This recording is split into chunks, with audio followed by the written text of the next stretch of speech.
Yes, I have a belated Christmas present.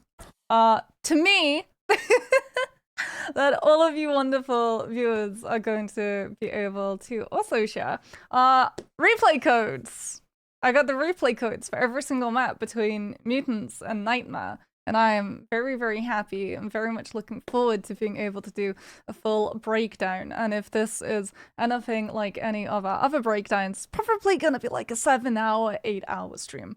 Because, oh, there's so much to talk about. We had Cloak and Dagger gameplay, we had Loki gameplay. I'm really happy because everyone always goes like, oh, Luna, Snow, Mantis, super, super good, really, really strong. Nothing to take away from those two matchups of supports. They're absolutely undeniably like the strongest of the supports. But it's really nice to get to see teams utilizing the other strategists. And I should probably start calling them strategists because the casters on broadcast were calling tanks, vanguards, and support strategists. So I'm assuming that there's something there that means that for the lingo of Marvel Rivals to differentiate themselves from the other gameplay titles, those are the roles that everyone is going to have to call them. Also, thank you so much, Akil Will, for the follow. Welcome to the stream, my friend. So, without further ado, let's get into things. No surprises that Hela was one of the first bans. This is tournament gameplay, which is different to the ban phase for Diamond and above lobbies in your ranked queues.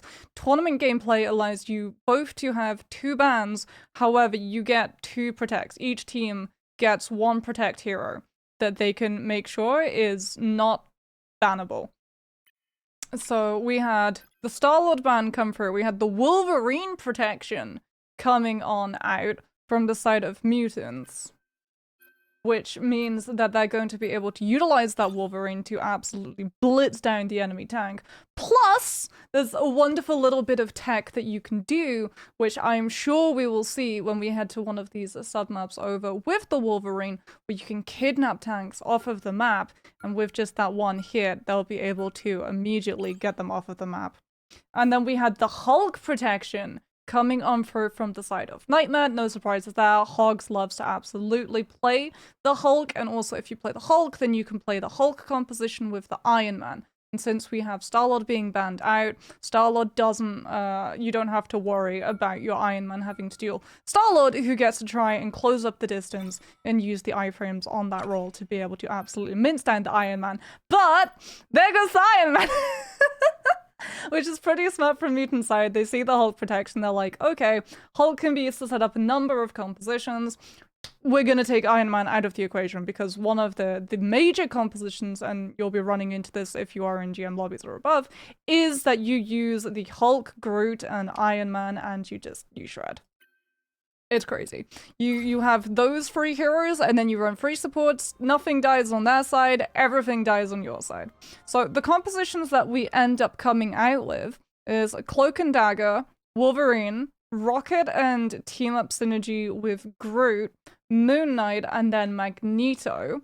So, no Strange early on. Also, hey, Agent Charles, welcome to the stream, my friend.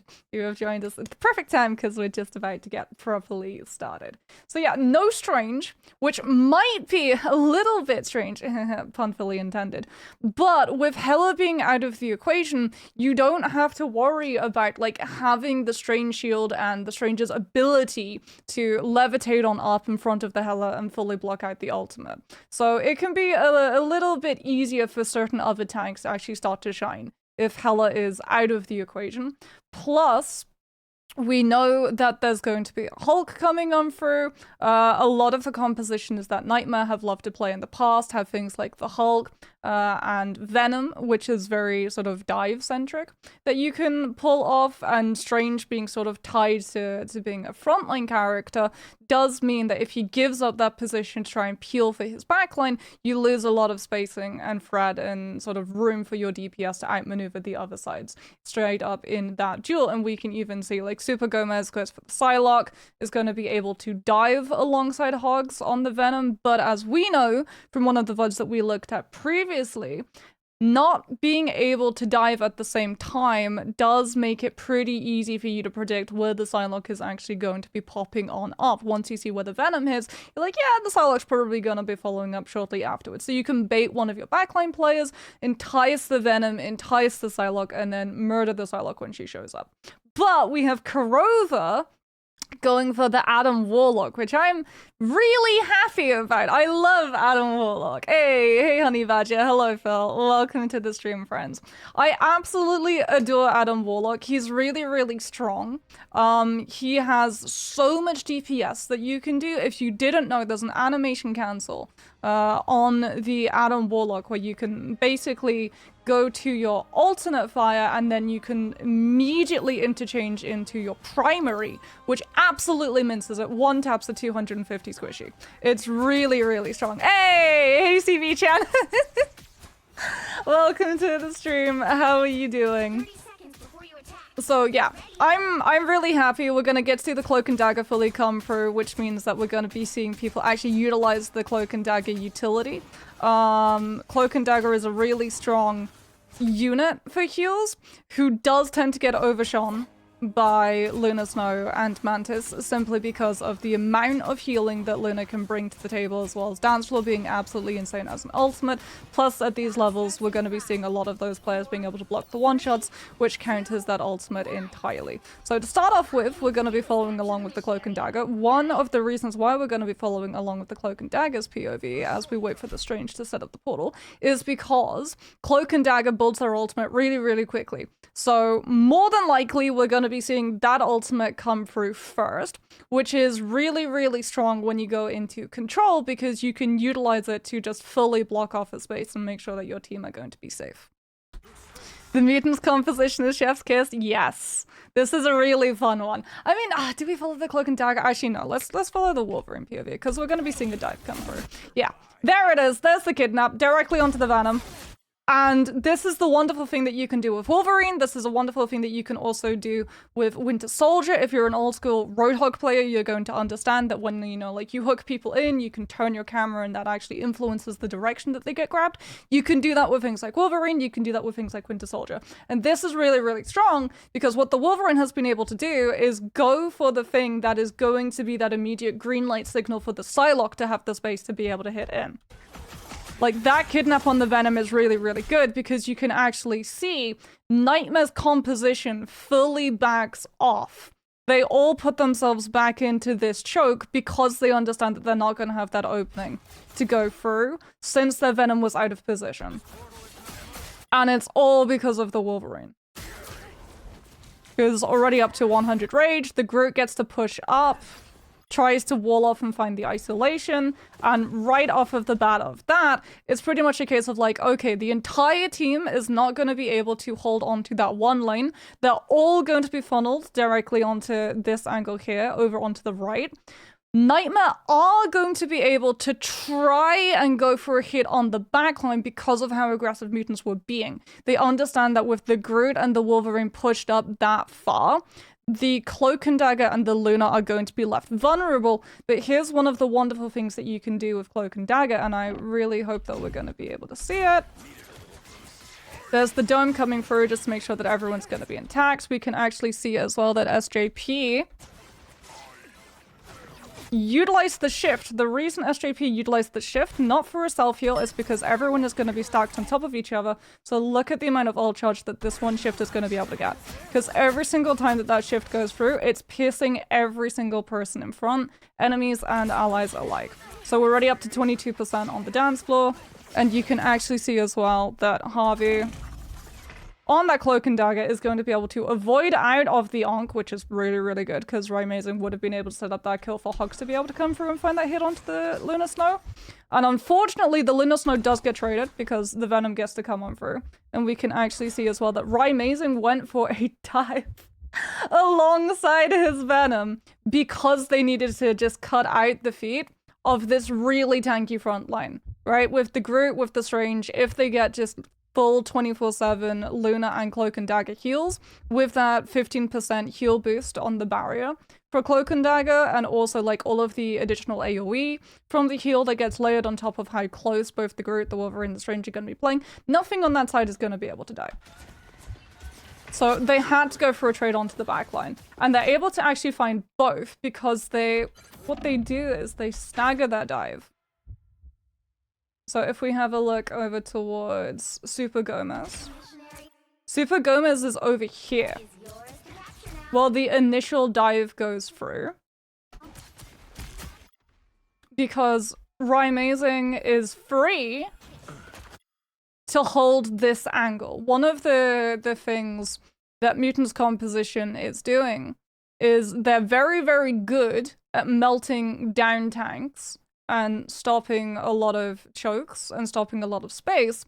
But if they're doing all of those things, if they do see that they're being dove on, their peel is going to be much, much slower. So what they can do is they can essentially stagger out and utilize the Moon Knight as a way of baiting the initial peel and then having the Psylocke come through as that double whammy to go for the target that you actually want to be able to find the kill for. So here you go, you can see that Rymazing has gone through. The Wolverine's attention is fully on the Moon Knight. And in the meantime, look at what Super Gomez is doing.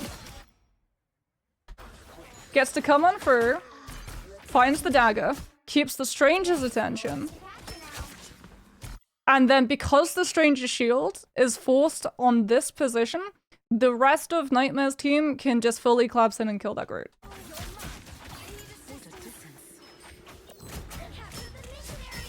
And from here, it's just a case of making sure that you don't stagger one of your players. Because it's very, very easy if you have a TPS trying to deal the Strange, that the Strange is going to be able to trade, especially for a Psylocke. And now, where it becomes problematic for Mutants is they're a composition that does very, very good when they're in control of that space. However, they're no longer in control of that space. So what we can actually see is that we're going to have a swap. Vinny is going to go from the Groot, and he's going to swap on over to the Venom. So that now they can try and utilize a dive to draw the attention of all of Nightmare's players, because Nightmare have a Moon Knight and a Warlock and a Mantis. Players who can all just murder you without needing to actually get close. Hey, Spilo! Hello! Can't stay but want to say hey, hope you're doing well, have a great stream. Hey, no worries. I appreciate you, Spilo, as always. I hope you're having a wonderful 2025. But yeah, so the composition of like Kurova and the Mantis and Rymazing, especially because at this level, like 100%, Rymazing is going to be looking for the one-shot combo. With the Moon Knight, which is where you're able to utilize your Ankh, you're able to utilize the animation cancel of your primary into your alternate into your primary again, and you just shred someone immediately. So that's really, really bad for Mutants. The longer they're stood out crossing any of these really long angles, the more damage they're going to be taking from Kurova with the alternate charge up into the primary, and then the Moon Knight, and then the Mantis just getting to continue to fire off and act like a strategist when we know that she's really a DPS. So they have to go for this change up of pacing, where Vinny goes over towards that Venom. And now what Nightmare are going to have to do is, yes, they're going to be able to get a lot of poke pressure through, but they're also going to have to worry about consolidating for a dive. Because they're running the Mantis, which is really, really good for counter dive with your sleep sedation, but you can only sleep one target. And what they also have to be worried about is that Kurova on this Warlock has a lot less escapability in comparison to either Harvey or SJP on both the Luna and the Dagger. So potentially they can bait their Warlock and try and entice their dive to come through. Or they can just try and spot out where it's going to be coming out. And make sure that the health bars are low enough that Mutants don't have the confidence to be able to go for it. Which is exactly what they end up doing. They cover all of these angles really, really nicely. Rymazing gets to come on through on the Moon Knight, play a little bit closer because he has that ability to grapple away if he gets challenged. And you can see as well that like the Strange Shield is over here on this angle, which then frees up the angle. So if we have a look at Mr. Hogg's POV, the Venom is going to be able to hold his own in this position with the high ground, with Super Gomez right there to back him up. So, Mutants can't really commit anything to this side because they know that they're going to open themselves up for the dive if they do. If the Strange comes through to this side, then the Moon Knight poke pressure gets to come out onto the backline. And you can actually see that poor SJP is in the middle of getting onked. This is a really good onk position that Rymazing is doing. It puts a lot of pressure on the Luna, trying to hold on to this angle, keep herself far enough away that she's not going to get dove on by the Psylocke, but it also denies the ability for the Luna to be able to cross forward and go for that health pack. And you can actually see that because the Luna is not able to go forward closer towards the health pack, the Moon Knight is actually able to finish off and get the kill. Which is really, really bad for Mutants because the one ultimate that they needed for this next push is Luna. They needed the dance floor. They needed the dance floor because that's the one thing that's really going to be able to shut down the Psylocke ultimate. Okay, so we get the blinds come through. The Psylocke ultimate comes out. It catches on to... let's run this back. There's Super Gomez. Yeah, it catches on to... ooh, the Strange.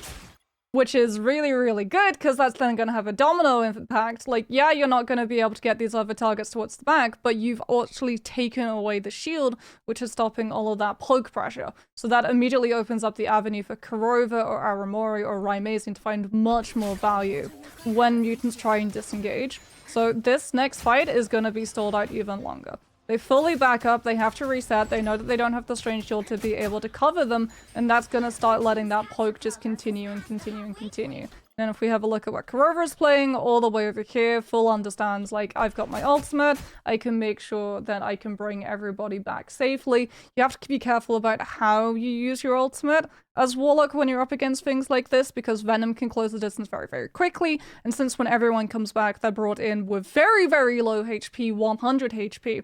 The way that you do it as Warlock, you either have to have all of your heals available, your shift available, so you can have that damage reduction immediately come through, so that it mitigates the damage that's going to come out onto those low health targets, or you have to do it against a composition that just is not going to have that speed to be able to close up and murder everything immediately. There's the Venom, basically just pulling attention. You can see that this is a full bait because there's no real follow-up, like the Wolverine's not in position to be able to play off of any target that the Venom got low. This is literally just a, hey, please look over there so the rest of our players can move up without being killed. Which is a smart way to do things.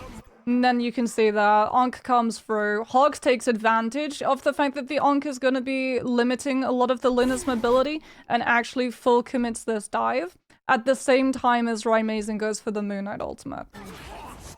And it's all here.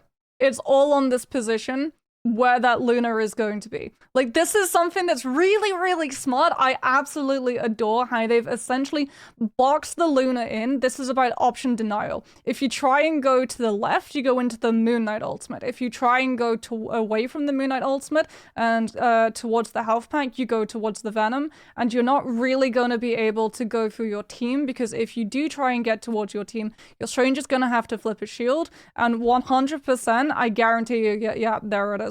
Super Gomez, Kurova, like all of them are looking in this direction so that if the Strange does have to flip the shield into a different direction, the poke comes through and someone dies.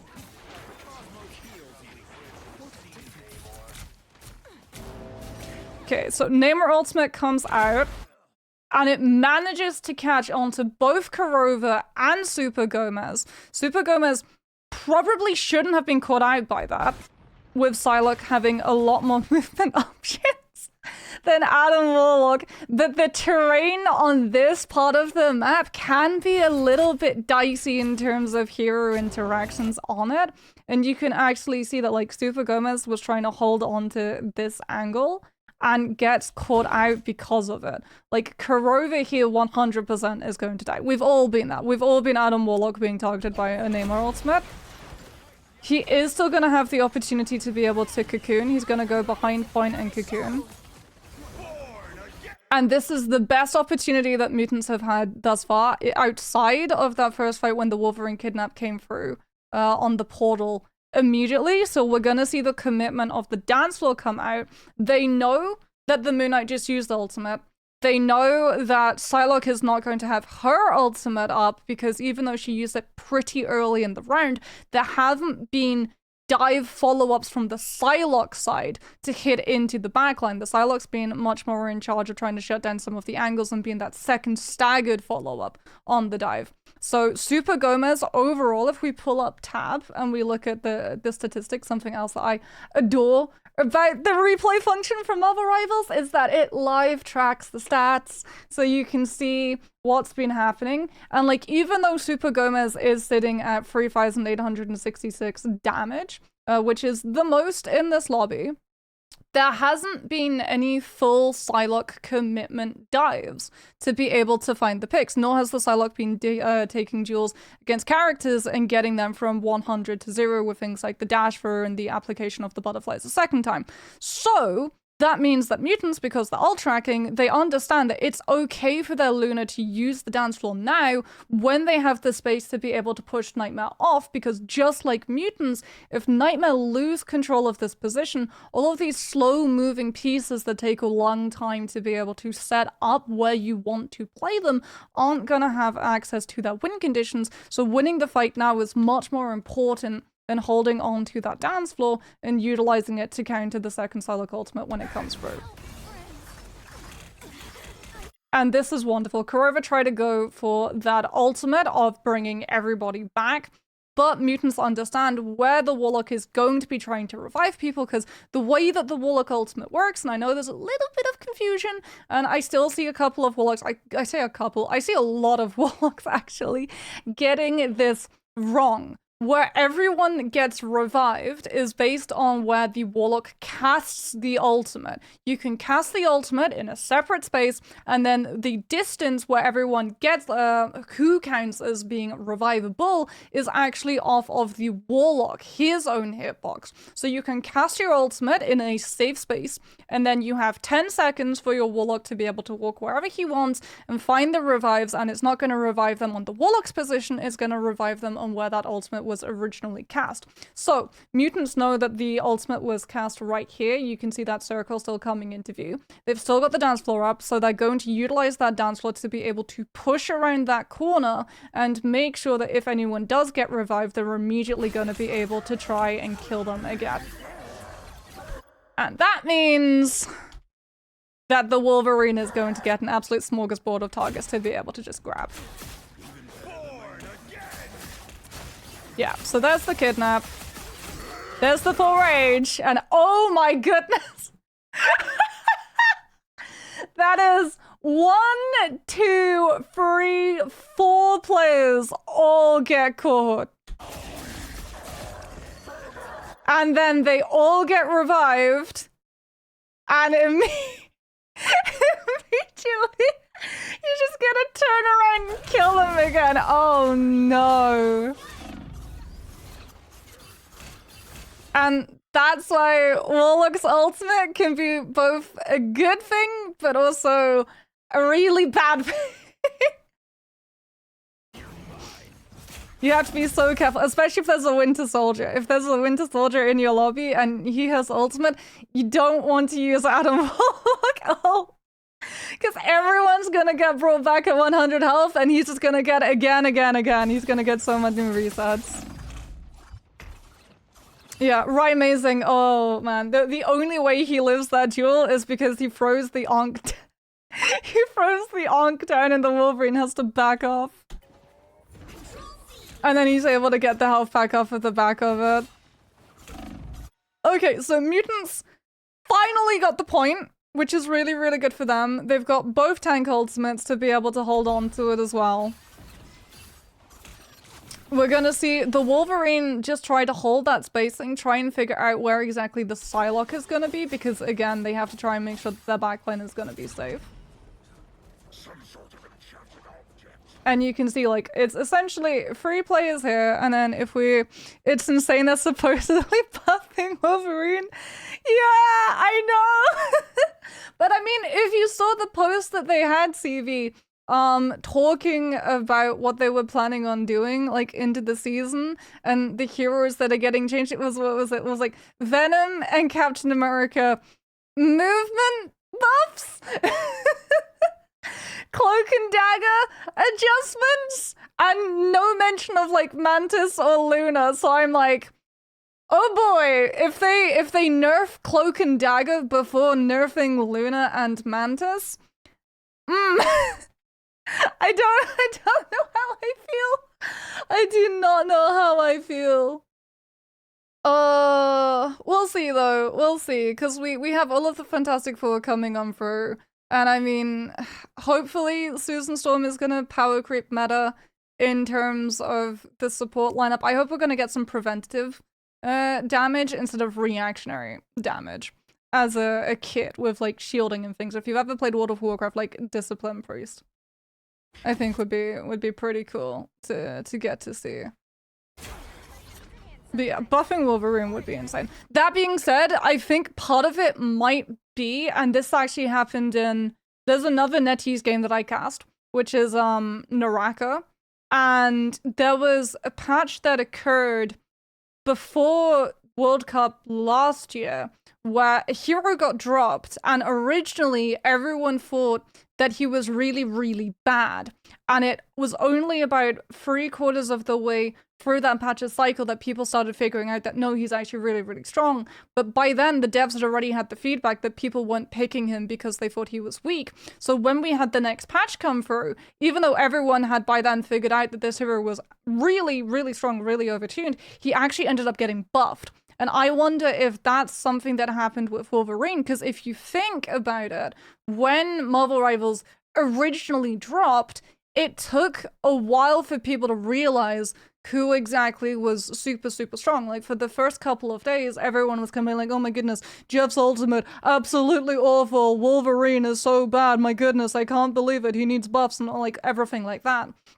So I wonder if everyone having that initial feedback has actually influenced how the patch is going to kit and the heroes that are going to get buffed, because it does take a while for the devs to implement changes. So these changes have probably been in the works for a while, which would also explain why things like Mantis and Luna get a free pass without getting buffed, as well as the fact that like Venom, if they buff Venom's movement, it's probably because people hadn't figured out that having things like easy swing on, which if you're a Venom player, turn that off immediately.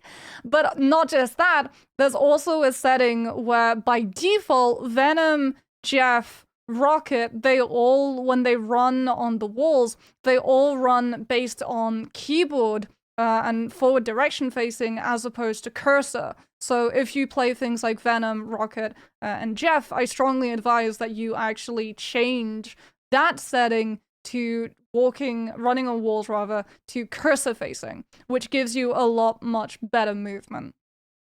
You need to be able to run even faster as Cap before you can then jump dash splashdown.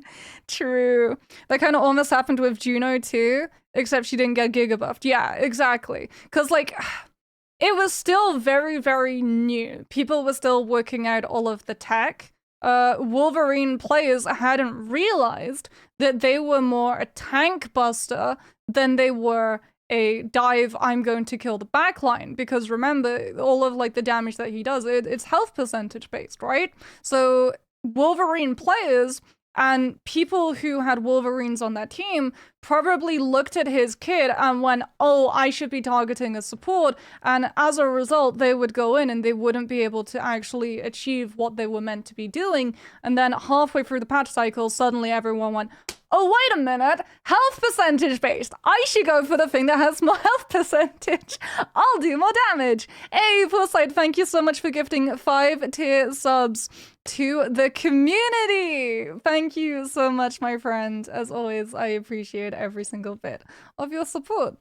So yeah, I think like that makes sense to me. I would probably expect balance to settle down into either second or third patch, because people are still finding out like new things about the game. Like, for instance, did you know Doctor Strange, arguably the strongest tank in the game, right? Always see him get banned out in my GM lobbies. He has a reload animation cancel with his shield.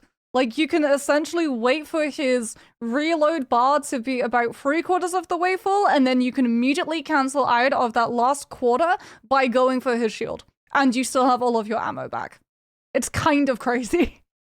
Like, people are still figuring out things about him. People are still figuring out things about Spider-Man. That's a big one with all of the movement tech that you can do off of the bunny hopping with the webs on the ground. People have figured out that not only can you do a bunny hop, you can actually add a jump into primary fire off of the back of that, which makes you go even faster and even further. So definitely in terms of this, I would expect balance to be a little bit finicky and probably a little bit all over the place, where people think like, oh, one hero isn't particularly strong, and then someone figures out a tech which just buffs him up like crazy. But because until that had been found out, devs got the feedback of, oh, they're so and so, they're like B tier, C tier, D tier. They think that they have to push them up. Strange might be the strongest character in the game, bar none. Yeah, with the amount of damage that he does, I will say though, his ultimate is very easy to cancel. It is very, very telegraphed. Plus, Strange loses a lot of value when people have brain cells and see that when there's not a Strange on their team, if there's a portal in front of them, they probably shouldn't go through it.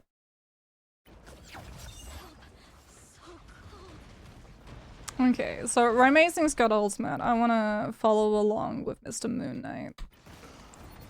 What are we doing over here? Destroying the terrain, that's a really, really good thing. I see a lot of people, especially when they're retaking into Bifrost Garden, they will leave the terrain up, but if you're up against things like either Hela or Venom, destroying those positions, those perches of high ground is really, really good. Yes, it does take away a lot of the cover that you can utilize when you're trying to approach, but you can see here, because Vinny lost that position they were holding, they had to go in and dive, which is exactly what the Moon Knight wanted to try and force. Because if the Venom is diving into the front line, guess who he's not on? Your really, really squishy support who has 0 mobility to their name, which, let me try and make sense of this, right? Canonically, Adam Warlock flies. And yet, of all of the supports in the game, he has the least mobility. Like, oh my goodness, why? It hurts. It hurts. Trades it off with damage, though. Trades it off with damage. Really good Eye of Agamotto. Comes on through. Gets a whole chunk of people. And TDK is going to be able to just absolutely eviscerate everybody off of that explosion. I want to see if they... Before they did that, did they force the Mantis sleep? Because the Mantis is here. And the Mantis does have sleep. No. There's actually no bait on the sleep. So that was a little bit risky coming through from TTK, because the easiest way to cancel the Stranger ultimate is with the Mantis sleep. Because that hitbox is absolutely ginormous. That thing is the size of a truck. Okay, so Rymazing still has Moon Knight ult. We've still got Eye of Agamotto. We've got the Strange Shield. We get the pick onto the Wolverine, which is really, really big for Nightmare, because as we talked about, right? Venom is stage 1 of the dive. Wolverine is stage 2 of the dive.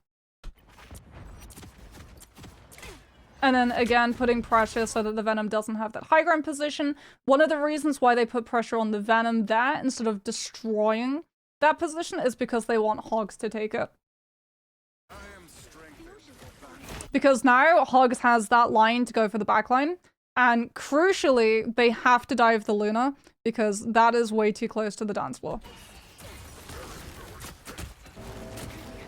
And we're going to see the peel come through. This is actually a really, really nice. Again, like, this is Mutants essentially going, okay, if you kill our Luna, we're just gonna kill your front line.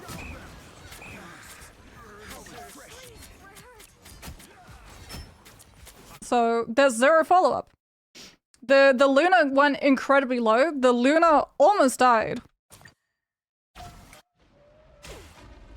It's actually a really nice right click that comes through from Harvey. that's going to be able to keep the Luna alive.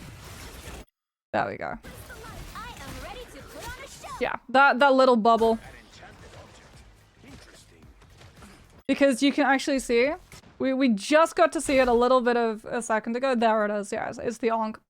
So again, they're utilizing the Ankh, and not just the damage that the Ankh supplies, but also that suction, that grab in, where the Ankh forces your position. So if the Luna didn't have the dome, and didn't have the dance floor, that Ankh would have grabbed SJP in, and the Venom would have been able to commit to the kill, even without the follow-up from either physically the Midnight themselves or Super Gomez on that Psylocke, which is what they needed to do because they could see that when they revealed that they were diving for that back line, everyone else from Mutants just went, okay, well, we'll kill your front line because you're down a tank.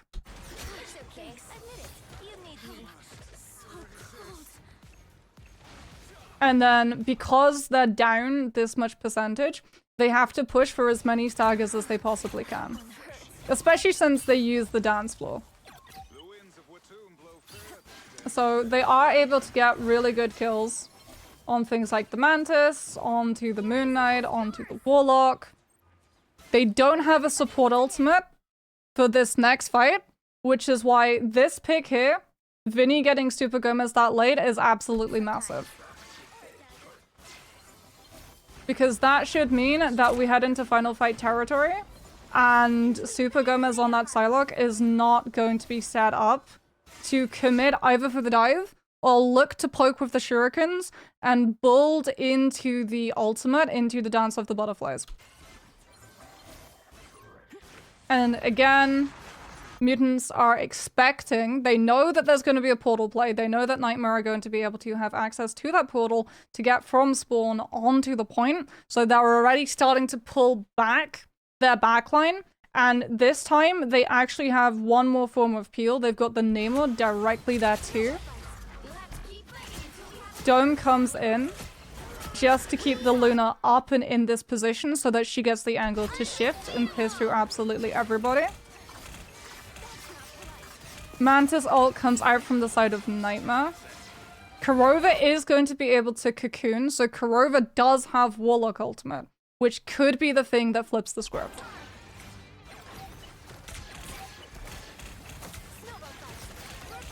Harvey's done a really good job. I will always bring attention to good Cloak and Dagger ultimates, teehee. Of being able to put that Cloak and Dagger ultimate down and utilize it as a path of hitting into the backline.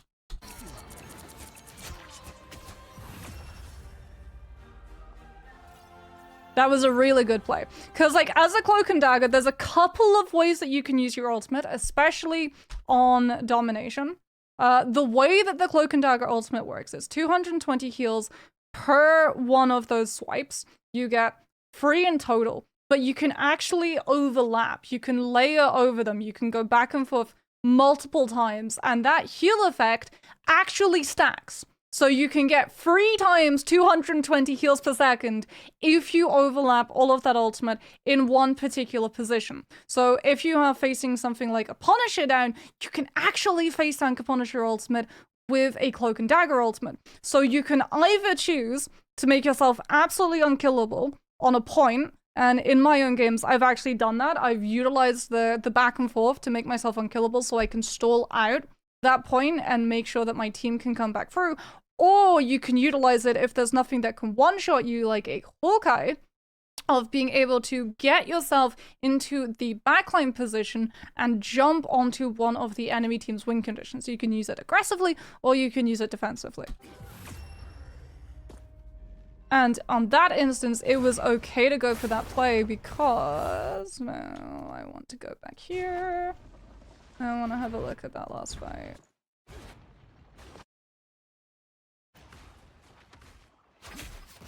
What the heck is going on? I broke the replay! I broke the replay! Okay, there we go, we're back. No clue what just happened there. Right, final fight is here. I want to follow... Yeah. So Super Gomez is here. And just gets absolutely taken down. Because everyone on Mutant side knows that the Psylocke ultimate is going to be available, and they don't have the Lunar ultimate to be able to stop it. Nor do they have anything that can particularly shut down that Psylocke. You can actually stop the Psylocke. You can't stop her if she's mid-ultimate, but as she goes into the ultimate, literally as she says the activation line, you can CC her with things like Mantis Leap or Lunar Freeze, in which case it resets the ultimate, because if you use your ultimate and you get staggered out of actually utilizing it, you lose 50% of your ultimate charge, but you retain 50% as well. So, as it is, Nightmare, unfortunately, are not going to be able to get the Psylocke into position. Silver lining, though, it being CP, they are going to be able to hold on to that those ultimate charges, and they're going to be coming into this first fight on Front Room with a whole chunk of them. So I would assume that Nightmare are going to win this first fight. And Mutants have a couple of options in how they want to be able to take this next fight. Personally, I would just try and make it as costly as possible. Just try and burn out as many ultimates from Nightmare side as you can. 30 seconds before you attack. Are we going to see any changes to composition? Aramori is actually going to go over towards the Rocket as opposed to the Mantis. I would assume that we're going to be... Oh, no, never mind. Back onto the Mantis. Oh, do you know what it is? Aramori is using the tech that you can do with Rocket, where when you use Rocket in spawn, you can drop your tower, then the armor pieces, when you swap, actually stay. And not only that, you still get the jump boost that your team can use as you get out of spawn. So, if you really want to min-max your games and you're a support player, what you should be doing is locking Rocket at the beginning, dropping that tower, letting your team use that utility, and then swapping to another support. So if you ever wonder why you see like players at this level use the Rocket and then swap off immediately, that's why. Okay, first fight. We've got Nightmare holding on to 5 ultimates, Mutants holding on to 3. Can also swap to Jeff for speed boost bubbles. That is true. That is true. Which no one ever does. It's so frustrating when you play Cloak and Dagger and you're running after your team and everyone's zipping through and they literally are so fast that they take first fight before you're in LOS and you're just running around being like, wait a minute guys, I'll be there in a minute. Don't die, please. So Mutants are going to use Namor Ultimate to get onto that backline, and that does a couple of things. It puts the pressure onto Kurova so that Kurova can't hold this angle and beam people down. Has to pull back and get a little bit of a heal. It also gets the stagger onto the Mantis, and then at the same time we can see that Mutants have been able to, because they understand that there's less poke staring them down now, they've been able to take away the space that Nightmare had the confidence to be able to potentially utilize the ultimate advantage against this team, take that high ground, and essentially just push Nightmare, box them into these spaces where they're going to be taking a lot of damage, but also because they've had to back off and give that space, potentially grouped up, which is exactly what the Wolverine is going to want. And then the Wolverine is going to be able to go for the Warlock. Ooh, getting a little bit low, jumps back to the team. Will be able to live. Really good heals. And actually really good positioning as well. When the Wolverine needs to get out, the Venom goes in, like he stays in. He eats the sleep too. You're not gonna kill the Venom. You are gonna kill the Wolverine if you got the sleep. So that's really good, just absorbing that pressure, letting his Wolverine back off. Again, pushing Nightmare back. And then once the Wolverine is out, Vinny is a-okay. Because even if like they'd started getting a little bit of damage onto the Venom, he had his ultimate, he would have been more than fine. lovely usage there as well of just hanging onto that wall and using the third person POV to get the information of when Nightmare are going to be crossing through that choke. Spots out the Psylocke too, so no potential dive onto Mutants who've been able to put themselves and their backline into a much harder to reach position. Like every single time Nightmare try and cross through from this space, they're going to get spotted out by the Venom. They're not going to be able to set up a clean dive onto the backline. And Mutants are also doing a very good job of when they back up, still making sure that they hold on to that point. Dance floor comes through. A lot of pressure came out from Rymazing with the Ankh positions. And again, it's setting up like Ankh to try and grab onto those supports, and then there's the commitment from the Psylocke and the Venom. Ooh. Ooh. I like that combo. I really like that combo. That was really clean. Eye of Agamotto into Conchu. That was really nice. And it was also done on a position where the Luna was not going to be able to save the Cloak and Dagger.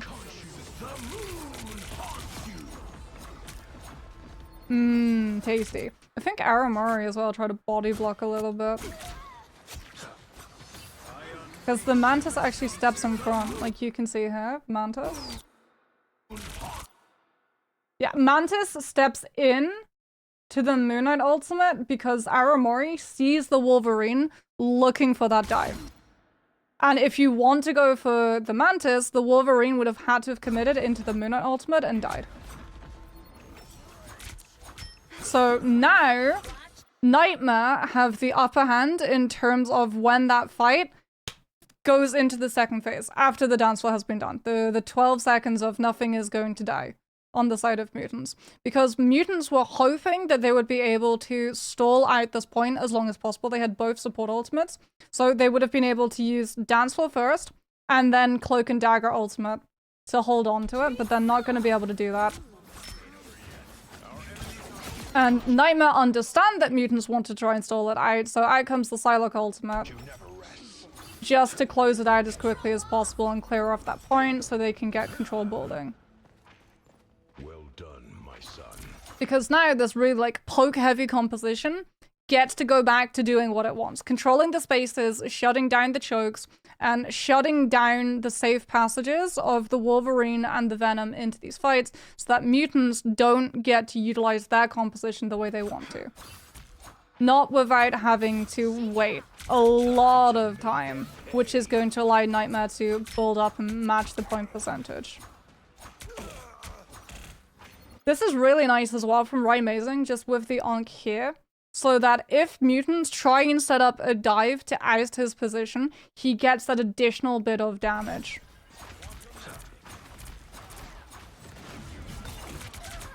Oh, there it is again, Ankh into Venom commitment. And you can see how much utility on the side of Mutants has been forced already.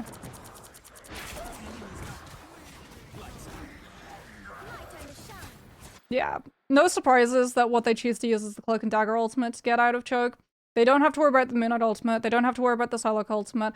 Venom's ultimate isn't going to kill anyone without proper follow-up, so Cloak and Dagger is more than okay to just burn to get out of a choke because they need the space. Like, using that Cloak and Dagger ultimate has opened up all of those chokes that Mutants were stuck in, and you can like see that Vinny tried to go for that dive since he did have access to that space, but Nightmare are able to just immediately absorb all of that pressure. Again, on here, Venom's gonna be able to get out. They're not gonna trade that tank for it. And Mutants now go right back into facing that same problem, only this time they don't have the Venom ultimate, they don't have the Wolverine ultimate. It's gonna be really rough. They're probably gonna have to just try and use the Namor ultimate to set up a play, but again, Nightmare have the opportunity of just avoiding it. Yeah, Venom dive comes out. And they're all trying to keep an eye of where this Namor is going to be. Good position of the squid coming through from the Namor too, to be able to use it to absorb some of the damage that you can hold your position and keep poking with the trident. And then there's the Moon Knight ultimate, because Nightmare, by delaying mutants and stalling the dive heroes from being able to get access to the space where they can actually commit to a dive, they've just allowed Amazing to keep poking. So if we look at where this Moon Knight is, no damage on him, no damage on him, a little bit of damage from him coming through from the Strange, but that's immediately going to be absorbed by the supports. Damage, damage, damage. Venom tries to go for a little bit of a dive, but I mean, Amazing just has all of the mobility. And can just straight up avoid it. And then, because they've all been held in this one small space, the Moon Knight is just absolutely shredding. Like, if we look at the damage numbers that Amazing is gonna have output, yeah, 13,919. Onks for the memories. I don't know if mutants are gonna be saying thank you for that one.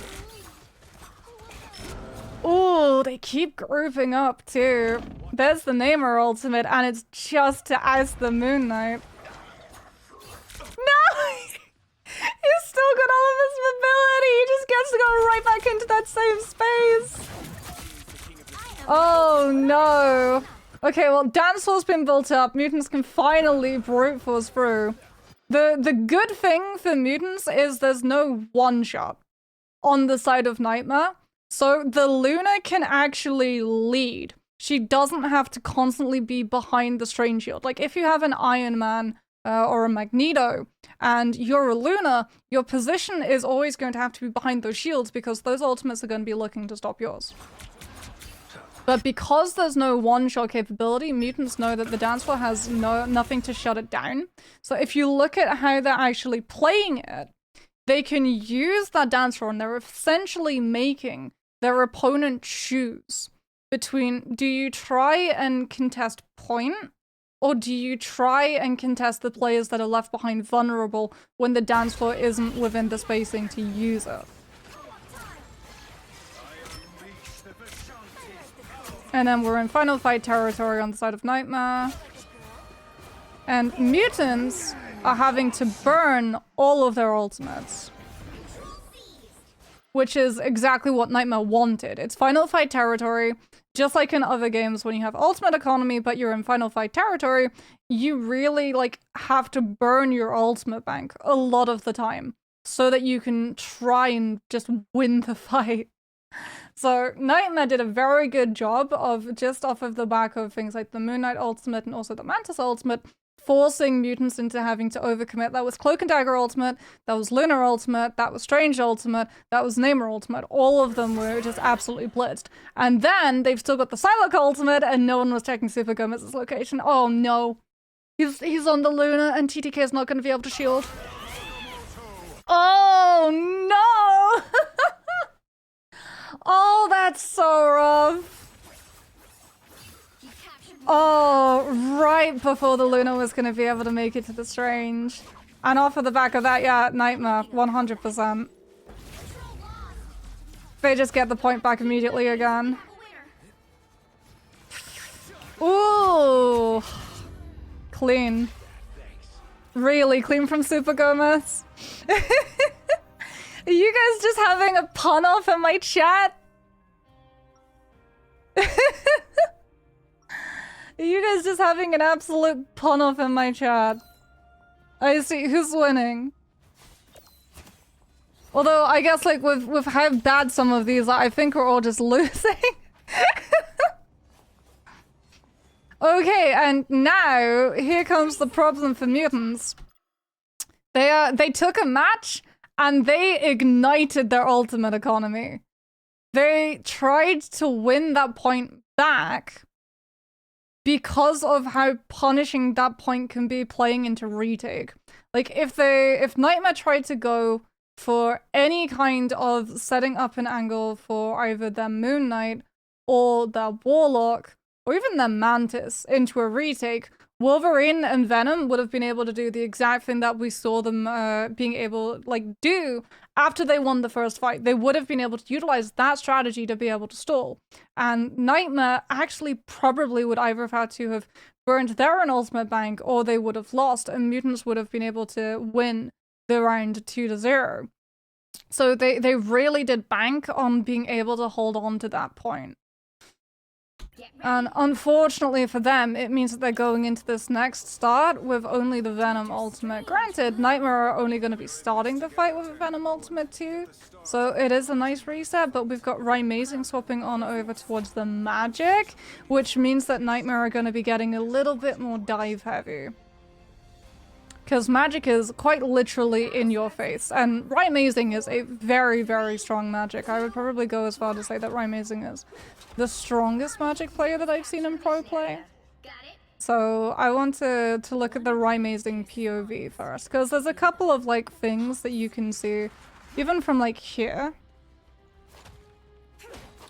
Like this practice, this is the muscle memory. Magic is a very, very complex hero, and I very much want to see whether or not she's going to remain as much of a pick when we go into the next season and she loses some of her damage. Because she has a damage boost in the current season, and then when we go into the next one, she's likely going to lose that. Hey Sora, welcome to the stream. So what Rymazing is doing right now is he's actually showcasing one of the animation cancels that Magic has. In fact, is she the most complex character? She's probably one of the most complex characters. There's a very high skill ceiling for strong Magic players, and you can always like spot the players who have a very good understanding of Magic off of the fact of whether or not they do know the animation cancels. One of the ones he's doing right now is the melee animation cancel, where as you swing your sword, you have to wait essentially for the sword swing to come through, but instead of letting it go past her head, you can cancel it early with a melee. So you can see her. 3, 2, 1. He's gonna do it on the door. Sword swing, melee. Sword swing, melee. And that's the difference between being able to one-shot if you go for the uppercut. Okay, so Strange Portal comes through from both teams. Last time it was a better Strange Portal and Wolverine Kidnap on the side of Mutants. This time though, what happened? Did the Wolverine fall off?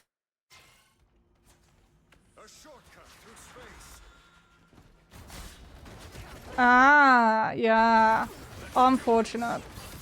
So, the way that this point works with that high ground is that, unfortunately, if you goof up any part of your movement and you fall down with how long it actually takes to get over towards the jump pack, you essentially take yourself out of the fight.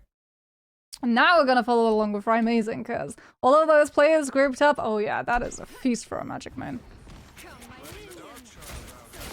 Oh! Oh, so clean! God, I love Magic. Right, we're watching that in 2.5. Mmm, tasty, tasty, tasty. Venom has the whole bakery. True, he is very much cheeked up. Oh, this is gonna be nice. Yeah, there's the swing. And there's the uppercut! And there goes the Luna! Oh, tasty, tasty. So tasty. And because Mutants lost the Strange, lost the Luna, Wolverine is out of position and out of the fight. They just go back in the portal. I can't blame them. I very much can't blame them. And it is the correct decision to make. You're not tiring yourself out. You're not taking unnecessary damage and allowing Nightmare to boost up in terms of ultimate economy. You just have to accept defeat and go again. Oh, I love Magic. Portal's still up too, so Rymazing's still getting damage as they go past and out of spawn. Looks like the mission area is yours Oh, and then Nightmare are going to be able to get that point. And then this is really, really bad for Mutants because it means that Wolverine isn't going to have the position. One of the things that Wolverine can do on this particular map is when everyone is trying to like drop down, you can kidnap them over to the side and drop them off. You can land on the ledge and you can actually just full push them off of the map, which is probably what Mutants were really hoping to do because it shuts pushes down like crazy. Like if you're Nightmare and you're down a tank, you're not really going to want to try and take the fight, or you're going to take the fight and be at a massive disadvantage. So Rymazing and Super Gomez and Hogs, they're all going to be able to just keep chipping away at Mutants and holding them in those chokes, and then Kurova and Aramori are going to have an absolute field day when it comes to poke damage. Like you can already see here the sort of pinch that Nightmare is setting up, where the Sylar gets to come through from this angle and the magic gets to come through from this angle. It's ours. We're in control. We're gonna get the inspiration on the magic too. Oh, we are! Oh no! Oh no, oh no, oh no. Someone's about to get absolutely sashimi'd. And I have a feeling it's gonna be the Namor. Yeah, portals. Portals and actually utilizes, so the Venom goes to try and chase the magic. The Venom puts themselves between the magic and the Namor, and then the magic is going to utilize that iframe on the portal. So if the Venom tried to commit the dive and get the knock up on the magic, Rymazing would have been able to iframe past the connection point, and he's looking for the uppercut instead. So because of that, Vinny has got to go over to this high ground, this wall, and stick themselves onto it. But the Venom has bought the time for the Namor to pass without that absolute just steam train of a Psylocke and a magic just intercepting and meeting you where you're stuck in the middle. Yeah, there's the portal coming for jumping onto the back line. The Wolverines trying to just find any trade that they can at this point. Oof. Lovely horizontal range connecting as well off of the jump pad onto that window. Oh, uppercut swing onto the Luna. Wonderful freeze from SJP. That's the difference between an alive Luna and a dead Luna. And then Rymazing doing a very good job as well of utilizing the portal. It doesn't really have a lot of distance in comparison to some abilities, but having that option of using the portal, stepping backwards, so that you then get the opportunity to drop down out of focus fire of all of these players who are looking to melt you, gives that moment of time for Kurova or Aramori to get the heal onto the magic before you're ready to take the next dive. SJP has the dance floor, onto the point we go. Really good job as well of trying to get the Namor ultimate to land onto as many people as possible, and they actually tried to get the kidnap in the confusion onto the Strange. Where's the Wolverine? Yeah, so they get the kidnap onto the Strange.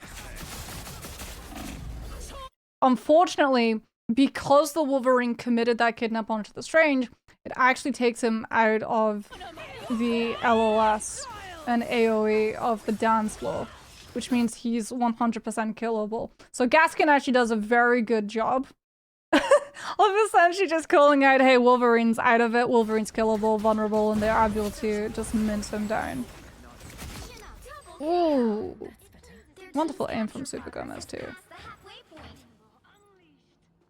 I also want to have a look at the Rymazing ultimate.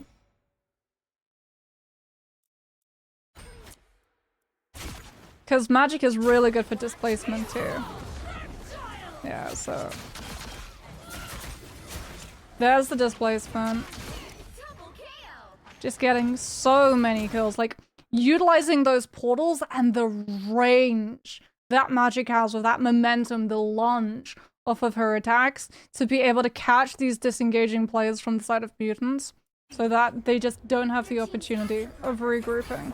And then Nightmare are going to do the exact same thing that they did previously, except this time they're going to change up the angles. The Psylocke's going to come through from this angle, the Magic's going to come through from this one.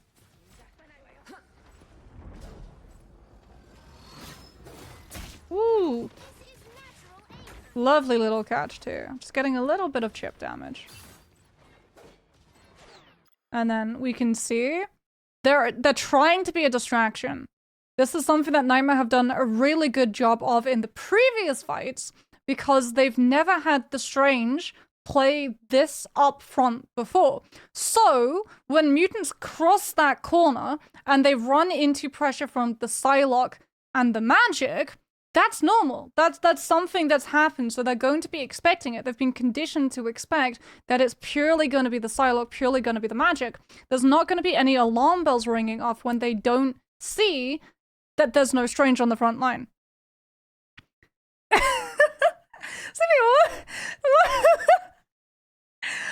looked at chat and just got the weirdest out of context message.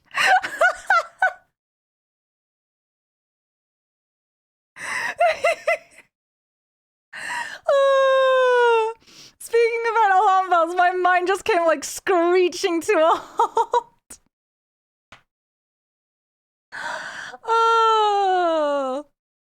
But yeah, the side of Nightmare, they're like, okay, if you see a Magic, if you see a Psylocke, nothing is wrong. This is what you've always come to expect from us. They're not going to be prepared for this. They're not going to be prepared for the Strange. They've also seen the Venom before too.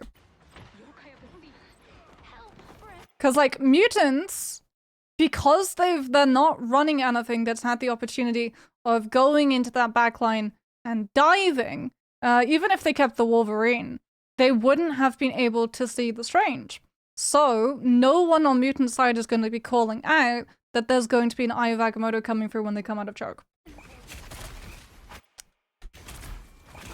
Drop down comes through. The Groot swap is actually really nice because the wall comes down and almost find the isolation onto Gasplin. Now they know the Strange is there though, so they have to be wary about the Eye of Agamotto. And they're going to try and get the kill onto the Strange. And Kurova is going to say that the Strange is falling lower and lower and lower. It's likely not going to be able to escape, especially because the Groot swap means that the walls are going to be colliding and making it harder for Gasling to be able to drop down from that walkway and back to point and back to his team the way that Ryan Mazing did earlier. So he's going to prematurely cast that ultimate and he will be able to revive a whole bunch of players. Vinny does find the pick onto Super Gomez.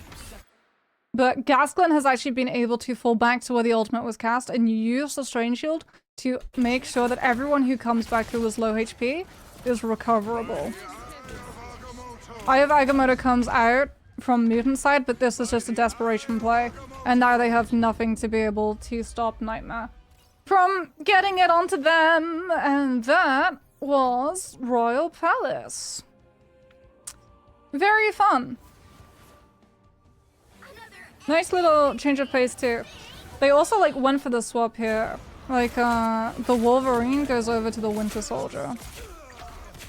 And then Vinny goes on to the Groot because they understand that like they just have to get to point. In this position here, they just have to try and get to point and try and just block off all of these angles that both the Psylocke and the Magic has. So if the Psylocke and the Magic try and go for the dive shenanigans, and Ryan Mazing utilizes that portal as a gap closer to get in and gives up his iframe, that allows the Winter Soldier to get the grapple, right? And then suddenly the Magic or the Psylocke don't have that opportunity of falling back to their team. They get pulled closer into Mutants and then they're killable. And then Vinny can use the Groot walls and shut down some of the poke angles that comes through from things like the Mantis and the Warlock when all of Mutants' composition is stuck in one spot because they're having to deal with the dive from all sides. So nice little attempted adaptation coming in through from Mutants. Unfortunately, the percentage that Nightmare had and the ultimates that they had available didn't really allow for Mutants' composition swap to have a lot of staying power. Okay, that was one. 1 map down, and so far we're 1 hour 16 minutes through. I did say this is gonna be a long one. I did say this is gonna be a long one. Okay, we have many maps. Look at the amount of maps that we have to go through, chat. Look at the amount of maps. Oh, this is gonna be so fun.